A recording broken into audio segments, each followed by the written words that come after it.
grasya aron ang pagkasaluhan ko mga pagkaon na sa katubahan Ginoo isip ating grasyon sa pagdito namo bata ng grade 6 hinabot na Ginoo na ikaw kanunay maga uban kanila sa ila pag eskwela mag-high school na sila hinabot nga imo sila nagdagan sa pagdayaw na espiritu na naton sa mapadayon sila sa ila pag eskwela gagawin Lord sa i-prepare na nila pagkaon sa gamit kayo ni Ana ilan ni Magslory ni Ato Ate at sa amo pamilya ni dito naton ta Ginoo ikaw kanunay maga panalangin ka namo Ginoo bisan mo dyan sa kapit ko sa kinabuhi Ginoo pero yaka-provide kami ng pagkaon ng pagkasaluhan Pinitanang Lord, akong pasalamatan binagin din ito. Ito, amen.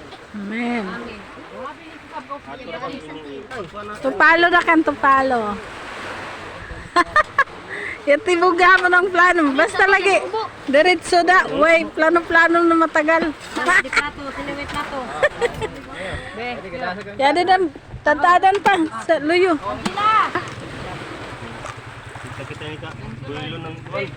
Ngayon na kanya, kuwan ba kanya? Ano ito kutilyo na eh? Kutilyo ang taragan. Kutilyo na kan ba? Pwede po. Oo. Hoy! Kuya! Yaon na ka. Ay, dante. Dito kita makabulo no. Palit ba? Kung tayo may nom. Oo. Nasabay agaw.